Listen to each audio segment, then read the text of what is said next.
everyone, and welcome to our training on practical approaches to housing for the CARE Act. This session will be talking through a number of practical approaches to integrating housing services under the CARE Act today. So on this next slide, we'll introduce you to our presenters today. We are happy to be joined by Rachel Johnson Yates, Deborah Werner, and then Charles Robbins. So Rachel Johnson Yates is from Health Management Associates, and she's a licensed mental health and addiction counselor. She has dedicated much of her career to increasing access to care through approaching her work through an equity-focused and trauma-informed framework. And Deb Warner is from Advocates for Human Potential, and she is a senior program director with 3 decades of experience engaging efforts in leveraging individual and community assets to build equality, supportive health, housing, and social services. And Charles Robbins, our third presenter today, has experience transforming organizations and communities and has expertise in healthcare, behavioral health, substance use disorder, and homelessness, with an emphasis on youth, HIV, and LGBTQ plus populations. So we're really excited to hear from these speakers today. We're going to take a look at the agenda on the next slide, some of the topics that we're going to be reviewing. So the first section, Rachel will be speaking to how to engage persons in the care process with housing, talking about how the CARE Act addresses housing, some of those housing models along a continuum, and then some best practices specifically for housing with individuals with serious mental illness. Then Deb will be taking over for the second section to talk about behavioral health bridge housing, both an overview of the program and discussing some of the technical assistance that they provide. And then Charles, in the third section, will be talking about different funding resources available and going over how to put those together to address housing in communities. So some of the learning objectives that we're covering today, by the end of the session, on the next slide, we can see what those objectives are. And by the end of the session, you should have an increased ability to identify practical housing solutions and engagement strategies, describe the behavioral health bridge program assistance, and identify those technical assistance needs that you have. And then the third learning objective is to identify at least 3 funding sources that may work for care respondents in your county. So please remember that you can reach out with technical assistance requests. We'll go over the CARE Act website, but on the CARE Act website, you will be able to submit questions, request technical assistance, and find past trainings that goes into different topics related to implementing the CARE Act. So know that those are available to you, and then if all else fails, please send an email, which we'll share at the end of this training, with your questions, concerns, ideas to share with other individuals who are responsible for implementing the CARE Act proceedings. So with that preamble, I'd like to turn the time over to Rachel to talk us through different housing models and best practices. Rachel? Thanks, Patricia. So as we start talking about engaging people into the care process in terms of how we help them with access to housing, on the next slide, we will see that it's really, really important for us to wrap our arms around what does the landscape of people experiencing being unhoused look like in the state of California. So what we know is that nationally, upwards of 582,000 folks across the country are experiencing being unhoused at any given time in the year. And a remarkable 30% of that, more than 500,000 people, are residing in the state of California. California has seen an extreme increase in people who are unhoused compared to the nation, with California experiencing a 6% increase since 2020, and then compared to the 0.4% increase that we saw nationally. What we know is that about 25% of folks that are unhoused suffer from serious mental illness, and that the health risks and the comorbid conditions for people that are unhoused are really, really important that we consider. And so just one example of that is that people who are unhoused have between 3 and 6 times more likely, a higher likelihood of having conditions such as heart disease, diabetes, and HIV and AIDS. And there are a myriad of other health concerns that occur and mental health concerns that occur comorbidly with being unhoused as well. Our approach as we talk about housing within the framework of the CARE Act and the CARE process is that every person deserves to have stable housing, and stable housing that meets their needs and their preferences. And so that is the framework that we're going to be approaching everything that we're talking about today. As if you're somebody that would like to learn more about the statistics and trends around people who are unhoused in California and nationally, we've included some links down at the bottom of this slide that will connect you with more information on this topic. Next slide, please. So housing is very, very essential to the successful goal attainment for people involved in the CARE Act and the CARE process. And what we know is that maintaining stability, any sort of stability, whether that be our emotional health or mental health, our recovery from substance use disorder, becomes incredibly difficult if our basic need of housing stability isn't met. And participation in the CARE Act process is very things like engagement in treatment, maintaining or attaining mental health stability are really key factors in the positive outcomes of the people that we are serving through the CARE Act. And so maintaining that very basic level of support and stability for people involved in the CARE Act process is incredibly important. We also know that clients or respondents participating in the CARE process are going to need a diverse range of housing options. So as we've already talked about, we want to make sure that the housing options that we are offering the people that we are working with meet their need, not only their needs, but their preferences. And so as you think about, for most of us listening to this training, we have had experiences of selecting apartments or houses that we want to live in. And think about our own process, right? We typically will walk into that with a list of preferences that we have in terms of how big the space is, where it's located, safety considerations, mobility considerations regarding, is it on the first floor? Is it on an upper level floor? Is there elevator access? Is it accessible in terms of public transportation?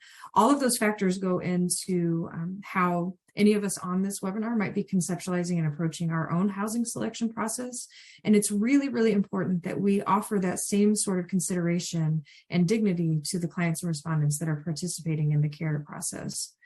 So we already know we were going to need a multitude of housing options that may include things like clinically enhanced interim or bridge housing, licensed adults and or senior care facilities, supportive housing, and or options to accommodate housing that occurs in the homes of families or friends of participants in the CARE Act.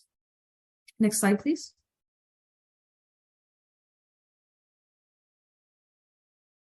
So the court's role in addressing housing needs within the CARE Act incorporates a couple of things. So the court may issue orders that are necessary to support the client or respondent, including asking that agencies prioritize services and supports for CARE Act participants. Of course, this prioritization is under the restriction of any sort of applicable laws that may be pertinent. The CARE plan may include any number of local, state, federal housing programs or housing resources, and behavioral health bridge housing in particular will be prioritizing CARE clients or respondents in terms of their rollout and operations. And we'll hear more about that here shortly from Deb. Next slide, please. So as we are considering the CARE Act and the CARE process, it's really, really important that we ensure that we are humanizing what this looks like for an individual. So in order to do that, I want to highlight the situation of a representative client named Jose.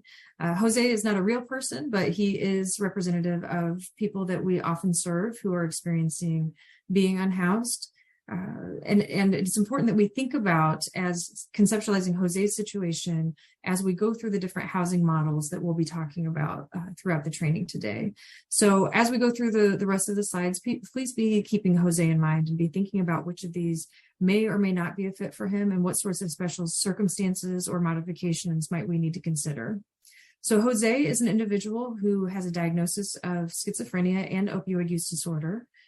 He's not currently engaged in any sort of mental health treatment, and he's intermittently engaged with his methadone treatment. But what we know is that when he is participating in his methadone treatment regularly, that his stability for both his opioid use disorder and his mental health is better.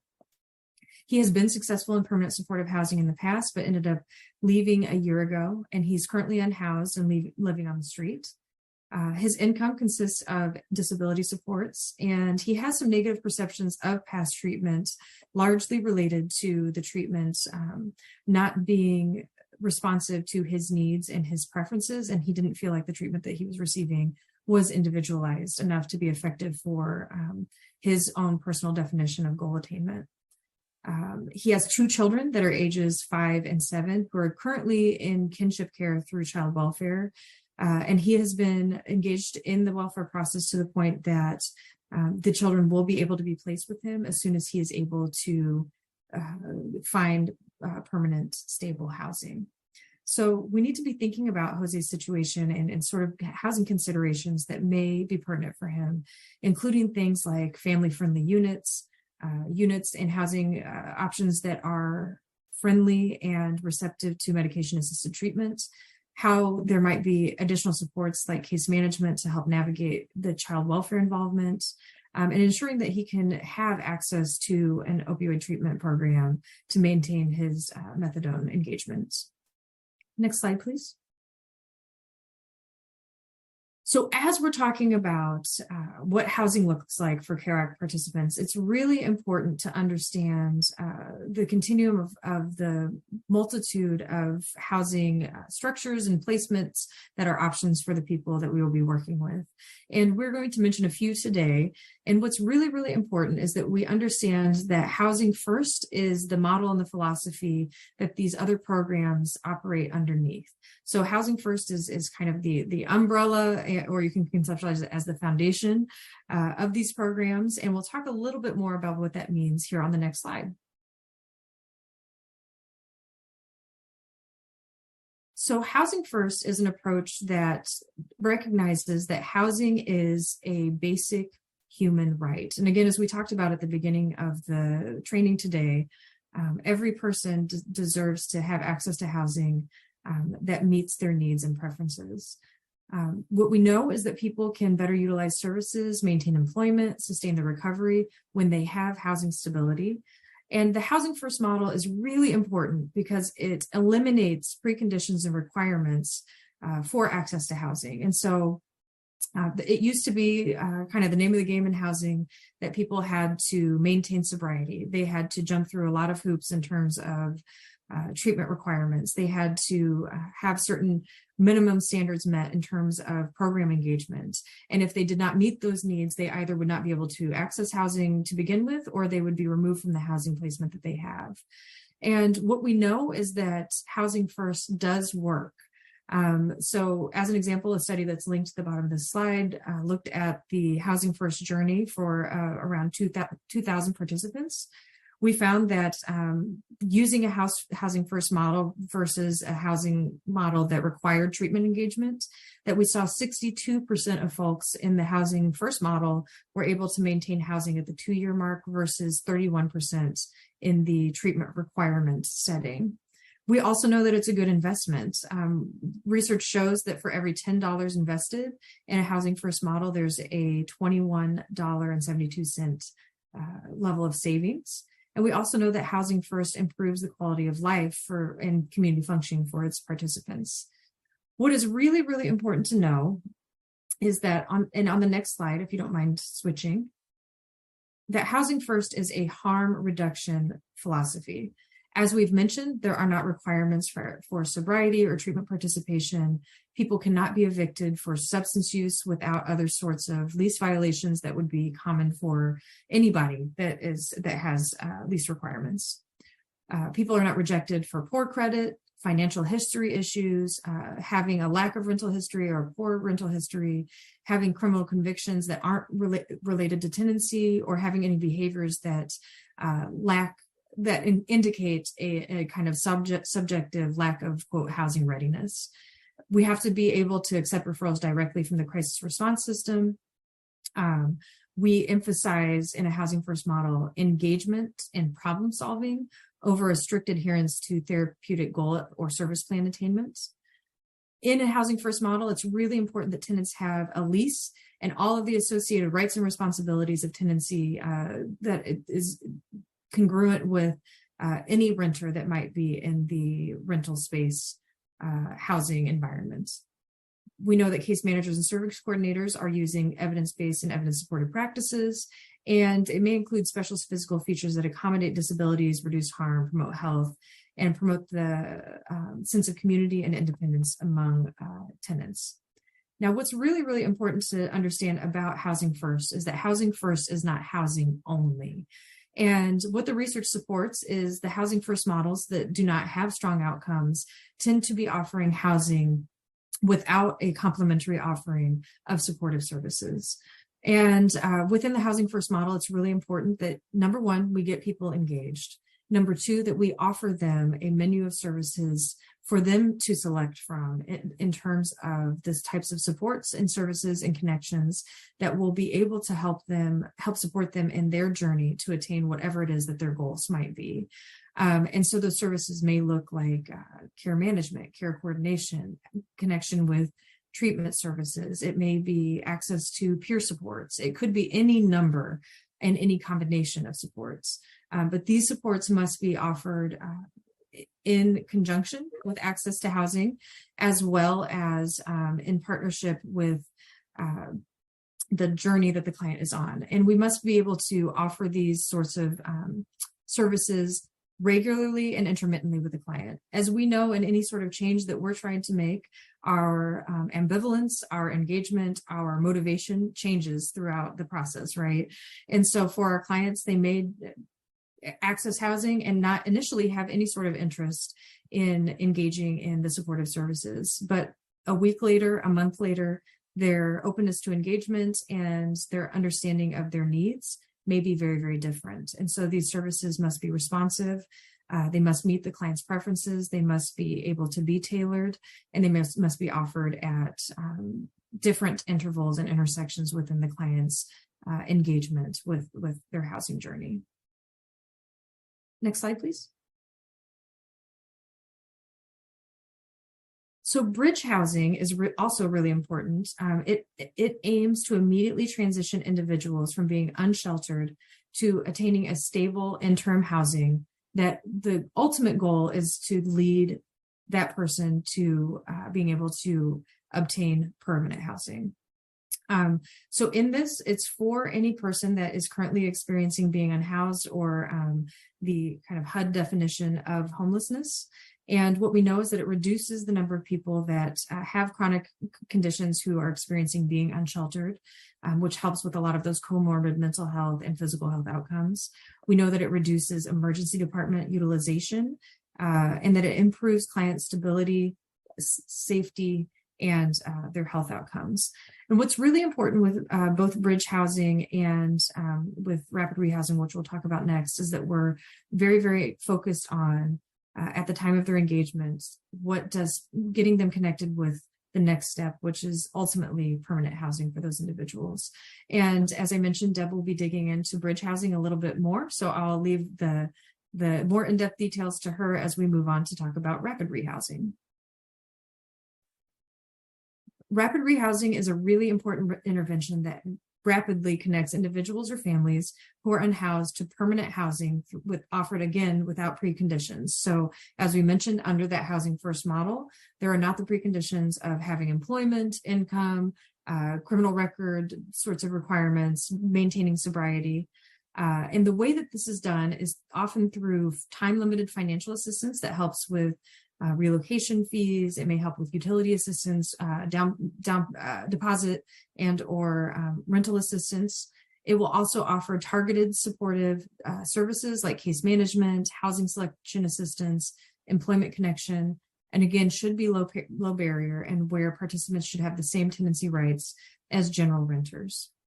Our populations of focus here are individuals who need medium-term support in order to remain stable in supportive housing.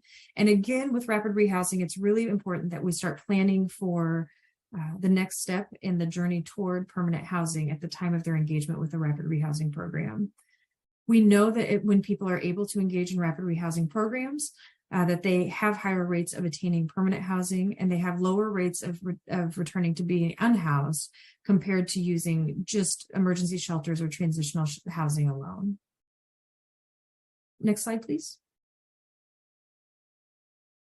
And next we have permanent supportive housing. And here is where we link subsidized housing with access to flexible, voluntary support services like case management, mental health or SUD treatment, independent living skills, vocational skill connection, health or medical supports, peer supports, social activities, any number of things that go into the conceptualization of whole person wellness should be accessible and should be offered within a permanent supportive housing setting.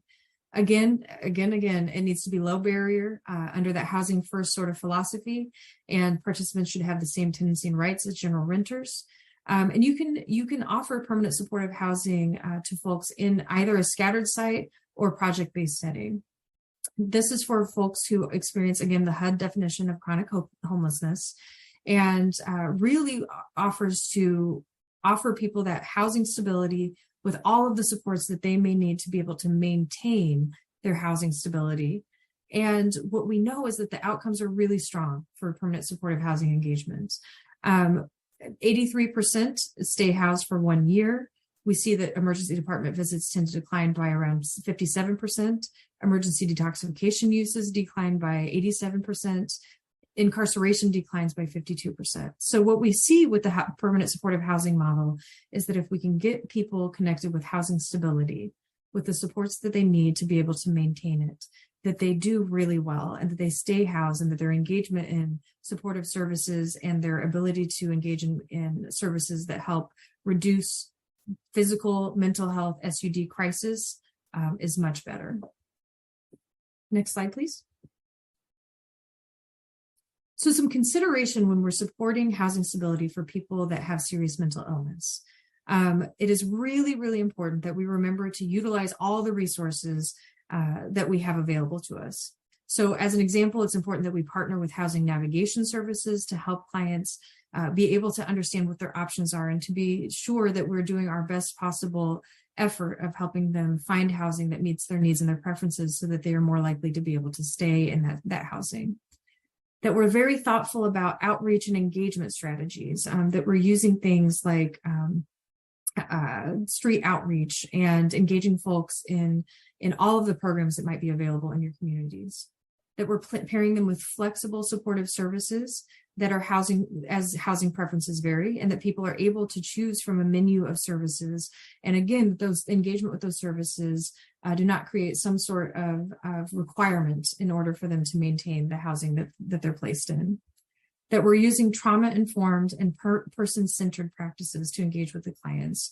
We know that people with serious mental illness and that people that are unhoused have really high rates of trauma that may have occurred prior to their experience of being unhoused or the presentation of their serious mental illness.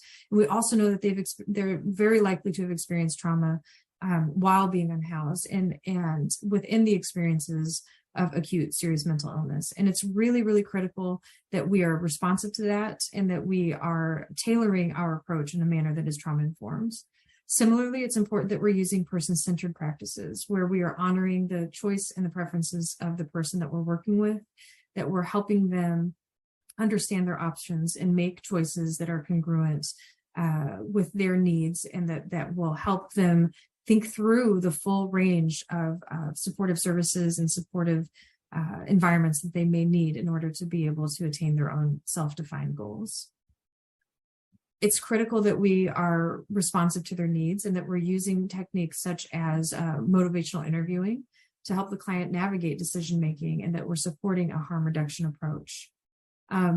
Practical considerations in terms of how we might approach this is that within bridge or interim housing, that we're always being mindful of the transition to the next housing resource. That at the beginning of placement in bridge or interim housing, we're talking with the individual about where it is that they might want to go, that we're helping them engage in housing navigation, and that we're sticking with them, and we understand that the plan we might have on day 1 may be very different to the plan on day 15. And that we're working with clients to really help think through the nuance of what it is that they're going to need to stay stable. With rapid rehousing, it's really critical that we're connecting with the client with appropriate services and income supports, including employment services, to make sure that housing stability can be maintained financially after rental subsidy ends. And then with permanent supportive housing, we're ensuring that wraparound supports, including on-site or in-home supports, are present to promote the housing stability. And again, with all of these, housing first is the umbrella philosophy that each of these programs are operating under, and remembering that housing first is not housing only, and that intentional wraparound care for clients in any one of these services or supports is really, really critical to the positive outcomes for those individuals. Next slide, please. In terms of best practices for promoting housing stability, we'll talk about outreach and engagement, community and reinforcement, intensive case management, and peer supports. So on the next slide, in terms of outreach and engagement, it's critical that we meet people where they are. Like we talk about, we seek to understand housing preferences, including geography, any preferred amenities. We're ensuring that there's cross-system coordination and collaboration that meet the needs of the whole person. And that we're working with systemic coordinated outreach programs in order to engage folks. This may include things like street medicine, which are programs that provide medical care to people that are unsheltered, often making use of mobile health outreach programs and offering care to individuals in the setting where they are and where often that they are the most comfortable. And that we're using any sort of local outreach programs as partners in our endeavors for engagement here as well. Next slide, please.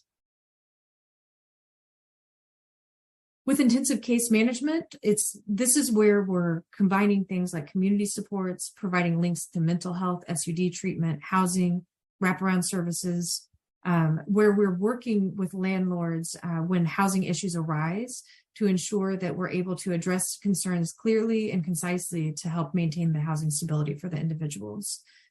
Related models that you may see that work in partnership with intensive case management or are kind of offshoots of intensive case management include assertive community treatment, the full service partnership program, as well as enhanced care management and community supports. With intensive case management, we know that this helps us increase retention and behavioral health treatment, helps reduce acute psychiatric symptom presentation, reduces alcohol and other substance use, and it reduces the number of days where people are unhoused. And for more information and a really robust guide for intensive case management, please visit the link at the bottom of the slide. Next slide, please. Community reinforcement is another factor that really helps engage people that have SMIs. So this was originally developed and designed for people with substance use disorder. And what we've found since then is that community reinforcement really helps people with SUDs and people that have serious mental illness and other sorts of behavioral health concerns as well. With community reinforcement, we identify factors that help reinforce the target behaviors that we're working toward with our clients, and it helps the client find positive reinforcers for the big kind of overwhelming life changes that they're making. So this will maybe include things like treatment planning, getting people connected with behavioral and job skills, helping people get connected in terms of their social supports and recreational wellness, helping them plan for relapse prevention, doing work in terms of relationship counseling, and doing some and then there's also an option for community reinforcement that can be adapted for family members, which is called the CRAFT model. So if you're not familiar with community reinforcement and or the craft model, definitely spend some time digging in around those things, because what we know is that if a person's making huge, overwhelming life choices, that can be very, very daunting. And so helping them get intentionally connected with reinforcing supports that help increase motivation really helps the client feel the worthwhile impacts of the changes that they're making, and helps them stay engaged even when they run into the many challenges that happen as any of us are trying to make the positive life changes that our care participants will be making. Next slide, please. Peer support is another critical component that offers non-judgmental encouragement and partnership throughout the housing navigation process. Peers can model recovery, promote shared understanding, focus on strengths, offer positive coping strategies, and provide information and resources. And peers are so special because they're able to offer both a perspective of practical support, emotional support through that very, very unique lived experience that they have. What we know is that when we're using peers as navigators of engagement, that we see increased engagement with services. We see reduced mental health concerns, including distress, depression, anxiety. We see decreased rates of injection drug use, and we see that there's an increased total resources that are accessed in terms of both internal and external resources. Next slide, please. So in terms of our ideas in action, I want to bring us back to Jose and be thinking about the potential considerations that we need to keep in mind for Jose. Think about the models that we've discussed and how you might use those to be able to find considerations and solutions for Jose. So the considerations, if you don't mind clicking ahead, are the fact that he is coming to the table needing to have housing for his children.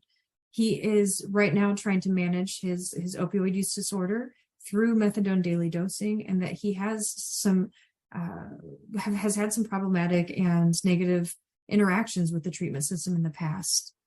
Some solutions that we might consider that might be a fit for Jose is really engaging a systemic coordinated outreach and engagement, using an intensive case management approach that may include using the ACT model, the FSP model, ECM, and then using community reinforcement to help maintain motivation for him throughout his journey to attain and sustain permanent supportive housing.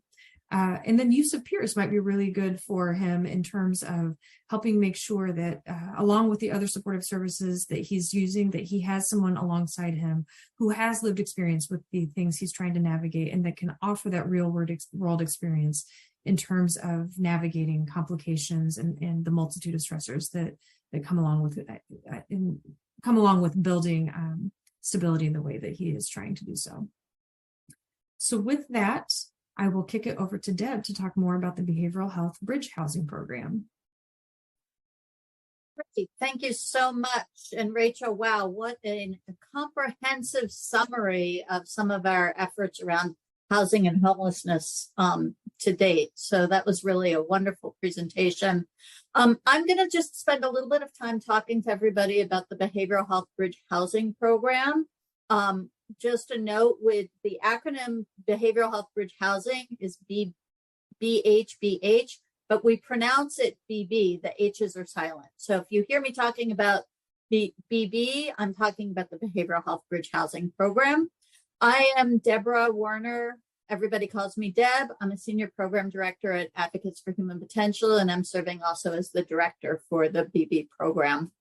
Go ahead and go to the next slide.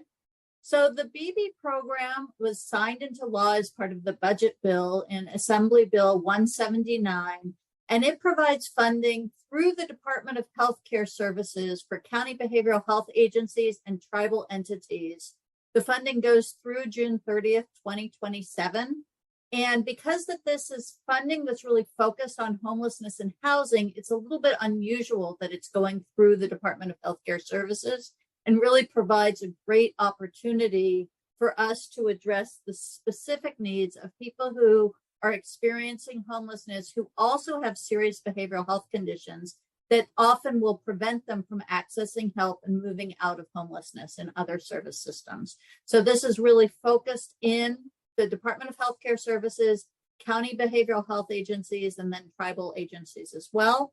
The BB program provides funding for operational and supportive services not covered through other funding sources to expand bridge housing implementation. So while the primary focus of the BB program is to provide access to housing and bridge housing for individuals who are experiencing homelessness and serious behavioral health conditions, that is the primary purpose. We also recognize some of what Rachel was talking about in terms of the needs for comprehensive supportive services to help them stay in the housing and address some of those comprehensive needs when other funding sources are not available. And then there's also some funds for startup infrastructure that I'll talk about in a little bit. Go ahead and go to the next slide. So I think it's important for us to just get a little bit of context of the BB program and purpose. The program is really based in the California Health and Human Services Guiding Principles and Strategic Priorities. And I think it's helpful to take a few minutes and think about what those are, because it provides a good context for when we're talking about providing services for people who are experiencing behavioral health conditions and homelessness, for other Care Act and Care Program participants, because it helps remind us kind of what should drive the work that we're doing. So one of them is the focus on equity, and we know that the population experiencing homelessness is disproportionately people of color, and then that we have special unique challenges often in rural communities as well. So making sure that in everything that we're doing, that we are paying attention to racial and cultural factors, and that we focus on providing equity and opportunity for everyone in California. The use of data to drive our action, paying attention to what the needs are and the gaps are, and then moving forward. This next one is one of my personal favorites, and I actually use this in a lot of the different pieces of the work that we do, and that's to put the person back in person-centered. So it isn't sufficient to say that we're person-centered and kind of give lip service, but we have an A, we have a B, we have a C. These are the things that we offer. So our person-centeredness expects you to be able to fit in A, B, or C. Instead, we really have to pay attention to what those specific needs of that individual person are, and make sure that we are designing our services in a way so that we're able to reach and provide the kinds of services that address people's priority. To do that, the next value is active listening. And then two others. One is to deliver on outcomes. So the BB program is committed. This is state general funds, and it's really committed to get people into housing now. And we are expecting all of the counties and tribal entities that we're working with to really have an impact and track and meet good quality outcomes, so that we have immediate need and that people will be better off. And then the last one is cultivating a culture of innovation.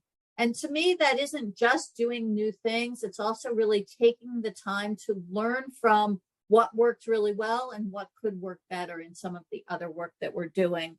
So paying attention to how we are innovating as we really seek to meet these different needs. And it is really a unique opportunity for California to make some significant positive gains. One of the important things for you all is that the BB program actually, as part of the CARE Act legislation, does say that the BB program will prioritize BB program resources for CARE Act participants. So that as a resource, all of the counties are looking at being able to make sure that they're coordinating and prioritizing access to the BB program resources for CARE project and CARE program participants. Go ahead and go to the next slide. This next slide really just summarizes the expected 3 RFAs that we're anticipating for the BB program.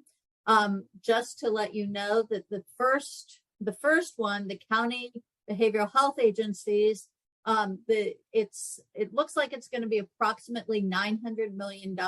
We have now announced, and it's available on our website, The first 39 counties that had received awards, we're expecting 14 additional awards, and then some strategies within those other few counties as well. So to see what those counties are in their awards, you can also go to the website. And then we currently have out an RFA that's specifically for tribal entities. There's $50 million available, and there are two different tracks for the tribal entities. One of them is an implementation grant up to $5 million. The other one is a planning grant to help build and improve some of the coordination within tribal communities to better address the needs of people experiencing homelessness and serious behavioral health conditions. And then we're also expecting one or two additional competitive RFA releases, first one being in the winter of 2023. So that's a summary of the RFAs and the rounds of the BB program. Only county behavioral health agencies and eligible tribal entities can apply for these funds. Many of the counties will be subcontracting out with provider organizations, but these funds do go to counties and tribal entities only. Go ahead and take us to the next slide. So this talks a little bit about the priorities for the BB program, and these really drive the implementation of our BB program and some of the key decisions that we make in terms of the work that we're doing. The first one is just the recognition that this is a critical need and the focus is on immediate solutions. So I mentioned that, excuse me, the BB program does include some funding for startup infrastructure, but it is not an expectation that people could use the BB program to build a new building that eventually people will move into housing for. Any of the startup infrastructure is expected to be fully built and able to serve people within the first year. So really focusing on how do we address people's housing situations now. It isn't necessarily solving their long-term housing needs, but really addressing the immediate housing needs. Collaboration complements state, county, and tribal efforts to address homelessness. So expecting county behavioral health agencies to work with local COCs and other initiatives, as well as, of course, the CARE program. And that these program settings will provide the supportive services and housing navigation to assist people who have serious behavioral health conditions experiencing homelessness to move out of homelessness into long-term housing and also towards wellness and recovery. So those are the priorities of the BB program. Go ahead and take us to the next slide. And then just a few other things to keep in mind. These are, I think, are to a degree, some of our caveats. So bridge housing is defined as short and midterm residential settings with a goal of connecting people to long-term housing stability. That's part of why that housing navigation piece is so important. The BB program funds are scheduled to go through June 30th, 2027. So that's about 4 additional years. The settings must offer supportive services that address housing needs of participants, such as housing navigation.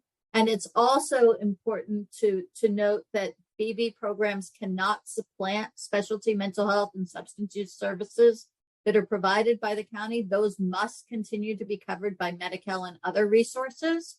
And for many of you who are responsible for an array of the behavioral health needs of individuals, that is really an important factor. And then BB is intended to pay for housing and housing related services that are not covered by Medi-Cal. So the program, again, the focus really is on addressing people's housing needs, but we know that those housing needs don't happen in a vacuum. Go ahead and go to the next slide.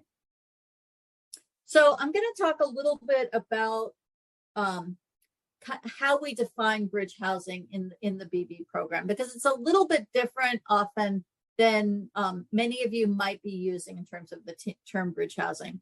We use an inclusive definition of bridge housing. So bridge housing can take sort of 4 different forms. One is it does include emergency shelter. It does include interim housing options, which might include recovery housing.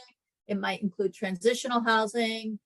There are a number of different other types of models of interim housing that fit within the BB program.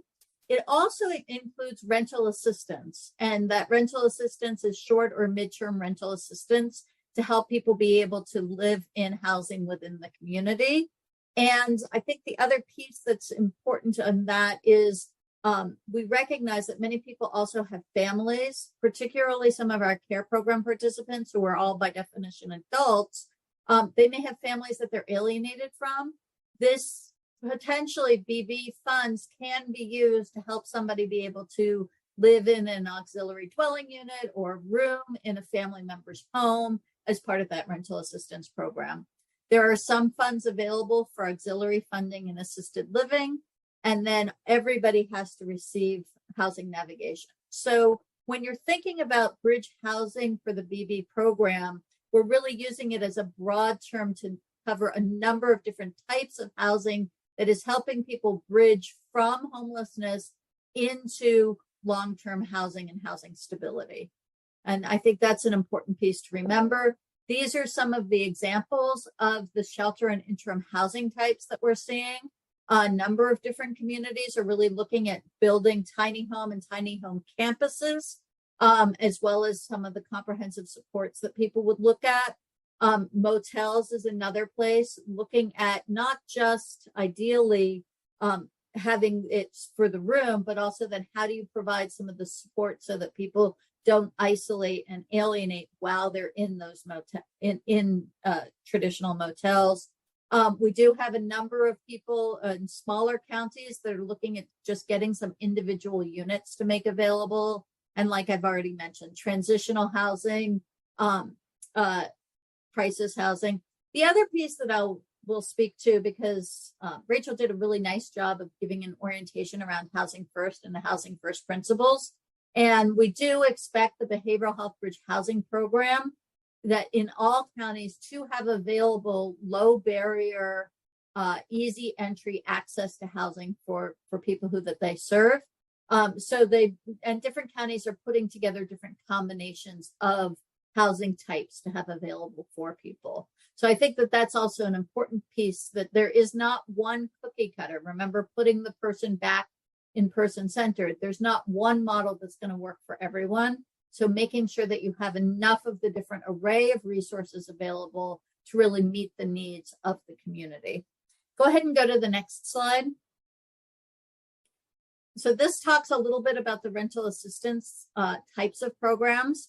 The BB program rental assistance does have to be combined with easy access to clinical and supportive behavioral health care. And yeah, some counties are looking at their FSP programs, their full service partnerships. Some are looking at some of those other models in terms of the intensive outpatient services, the community reinforcement approaches, and the role of peers, as well as just attractive services that people might not even think of as services, that the value of engagement, really building in that active engagement to people to help people get that sense of hope and engage in behavioral health services. So it may be that some programs, they're really having, an art opportunity or a barbecue just to check in with people, see how people are doing, and start to build some of that hope and those priorities to help people have access to tap into wellness and some of the things that bring them joy, because a lot of this is around, once you start to get some of that hope, then you also start to build in some access to some of those other services. And then, success begets success, so that we'll grow further into quality life and wellness, and ultimately becoming often mentors for other people as well. The rental assistance, each county, we do not have one particular method of rental assistance. Counties can design their own program that can include short-term or mid-term rental assistance. They do have to submit policies and procedures for how they're going to operate the program, and of course, preventing fraud, waste, and abuse. That's true across the whole behavioral health bridge housing program. And they can use shallow or deep subsidies, or setting an amount or percent of income. So there will be a number of different ways that the counties will operate the rental assistance programs. Go ahead and go to the next slide. And then the auxiliary funding in assisted living, which is often referred to as board and care patches, is another place that we can have that BB funds can help to create assisted living facilities that meet the needs of people with serious behavioral health conditions by providing some auxiliary funding. This funding source has to be used in programs that are licensed. Generally, it's ARFs or residential care for the elderly. And remember that the focus is really on housing, right? So that is the purpose of the BB program. So looking at also how the county is going to also work to build people and moving them into closer into the community, but building those community environments as well in auxiliary funding and assisted living. Go ahead and go to the next slide.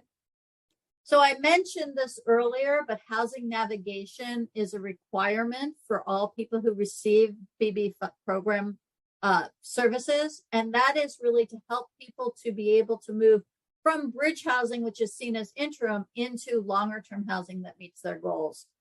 Some of the approaches will use individual plans and approach to remove barriers and finding housing, really building relationships and communicating with property owners, building available units up.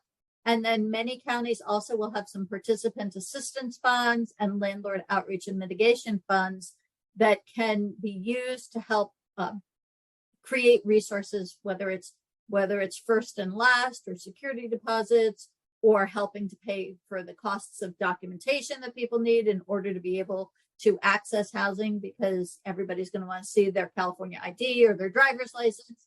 You don't have one, it can take a while to be able to get. So some of the uses in terms of participant assistance funds, landlord outreach and mitigation funds. There's also some really great models that we're looking at working with different counties that are interested to build some outreach strategies, and also mitigation funds to help offset if there is a problem with a unit, can make landlords much more willing to rent properties to individuals who we're working with. Go ahead and go to the next slide. So I mentioned startup infrastructure funding, that this is not intended to be able to fully fund the cost of startup infrastructure, but it can provide for some renovations or for some of the startup. And there's a maximum of $75,000 per bed. And as I've already said, it must be complete and serving people within 1 year. We do have a lot of technical assistance and training opportunities on finding property available, as well as some resources on our website. Go ahead and go to the next slide.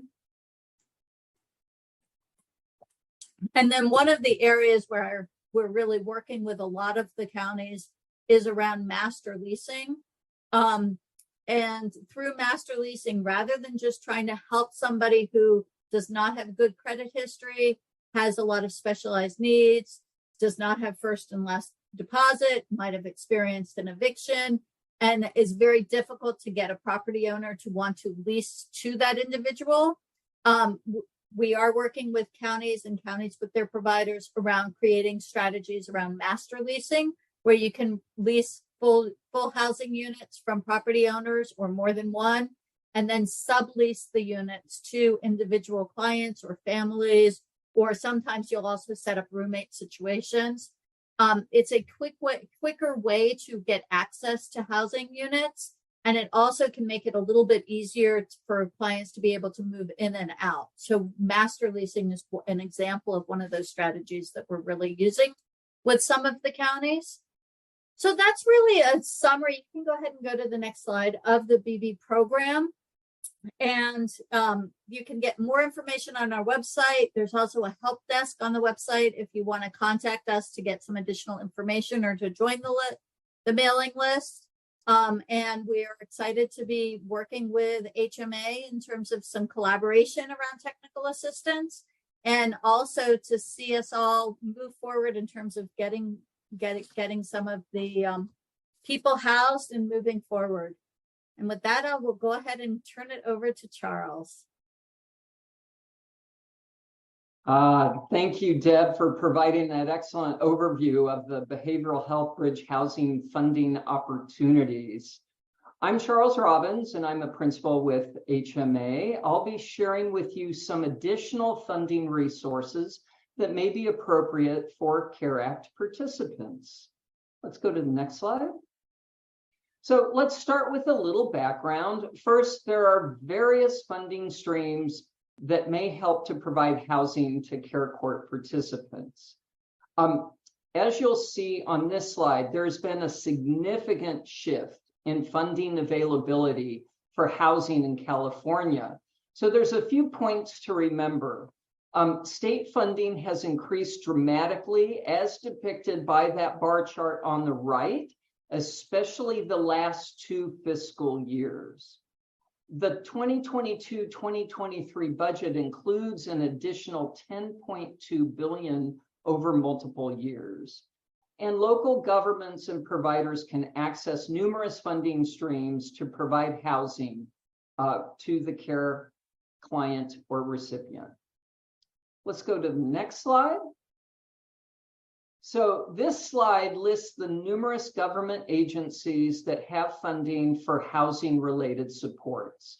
The slides that follow present a snapshot of the funding source and the type of funding currently available.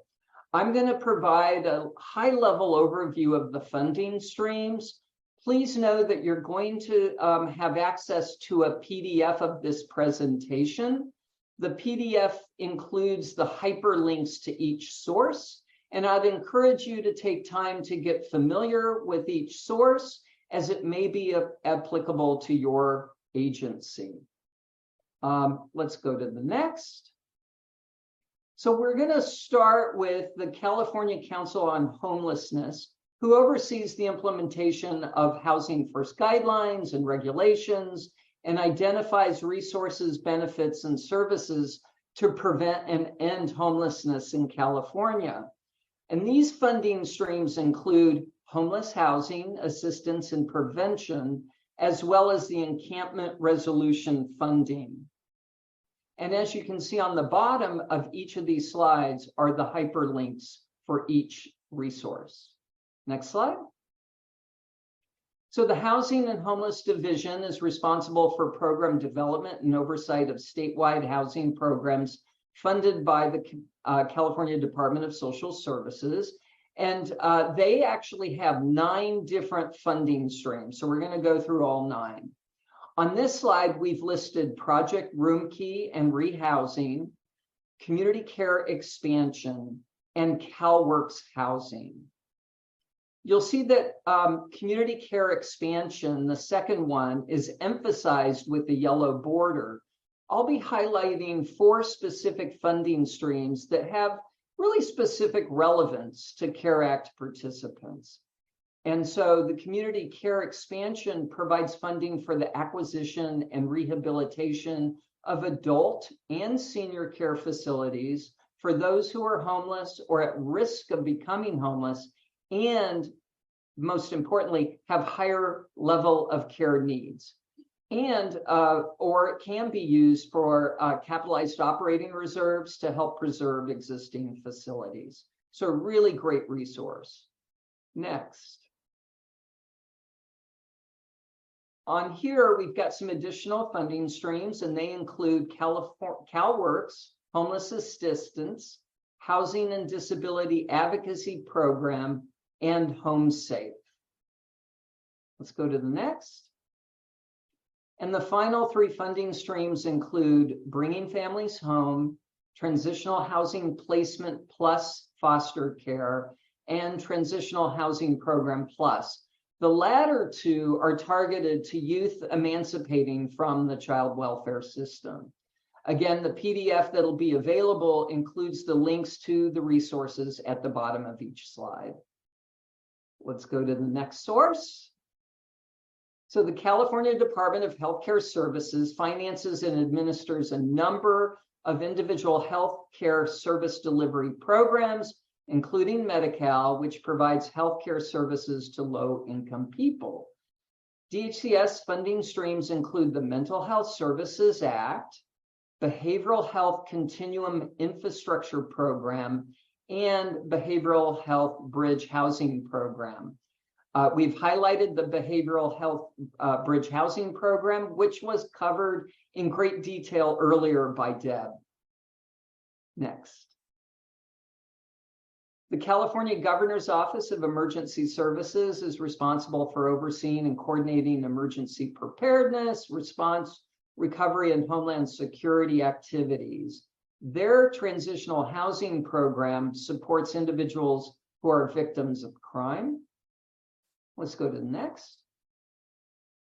And the California Department of Housing and Community Development develops housing policy and building codes. They regulate manufactured homes and mobile home parks, and they administer housing, finance, economic development, and community development programs. At the top, we've highlighted No Place Like Home. No Place Like Home provides capital funding and operating subsidies for permanent supportive housing for persons who are in need of mental health services and are experiencing homelessness, chronic homelessness, or at risk of chronic homelessness. HCID also has the California Housing Accelerator Program and Home Key as depicted on this slide. Next. HCID also funds transitional housing targeted to former foster care and probation youth. And on the next, HUD is likely the most familiar funding source to most agencies. HUD implemented the development of continuums of care, which utilize community engagement processes to determine local needs and priorities. And HUD provides funding to the COCs throughout the state of California. HUD also funds the Emergency Solutions Grants and Section 8 housing vouchers. Next. HUD also funds the Home Investment Partnerships Program and Community Development Block Grants. And let's go to the next, which is the California Department of Veterans Affairs, and they serve California veterans and their families. Their funding sources include the Veterans Support to Self-Reliance, the VA supporting housing, and supportive services for veteran families. Next.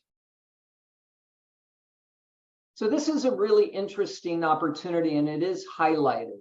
So in addition to the 7 governmental sources that we've reviewed, there is a new initiative entitled CalAIM, and CalAIM is moving Medi-Cal towards a population health approach that prioritizes prevention and whole person care.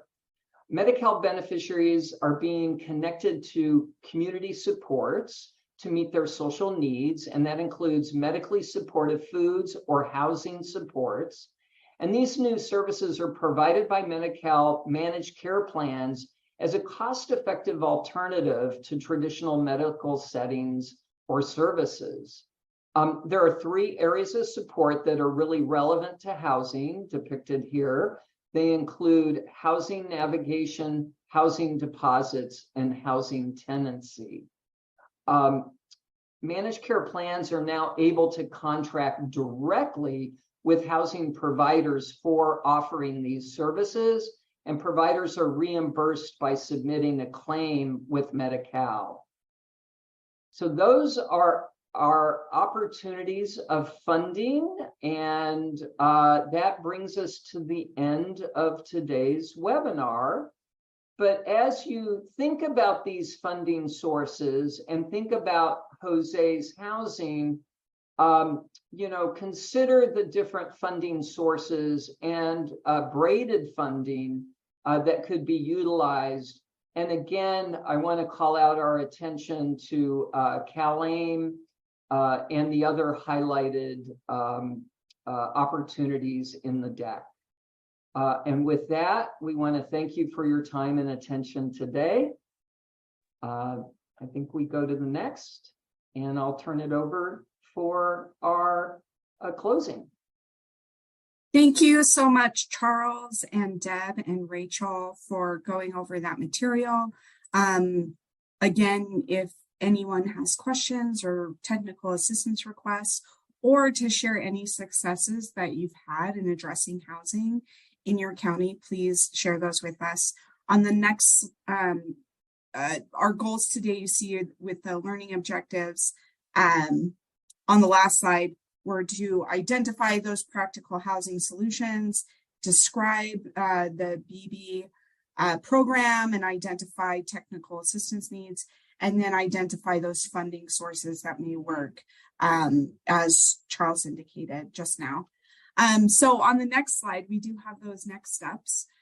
So we have the CARE Act website to visit for resources, including recordings of other trainings that may be helpful for you, and then also to submit those questions and TA requests. We do have a communication listserv, so if you're not on that, please complete the form on the website as well to get those notifications of trainings, technical assistance, and other engagement opportunities. On the next slide, we're just going to flash up our website again and our email address.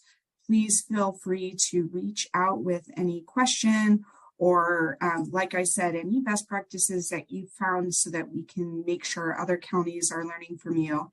And we appreciate everything that you're doing, and please reach out if you have any questions or concerns. Thanks again.